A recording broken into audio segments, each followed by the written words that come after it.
The control of fire by early humans was a critical technology enabling the evolution of humans.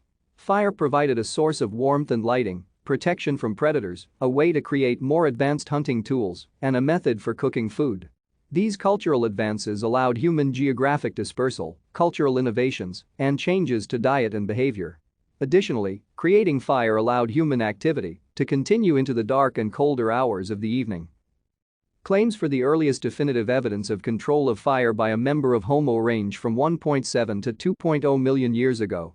Evidence for the microscopic traces of wood ash's controlled use of fire by Homo erectus, beginning roughly 1 million years ago, has wide scholarly support. Flint blades burned in fires roughly 300,000 years ago were found near fossils of early, but not entirely modern Homo sapiens in Morocco.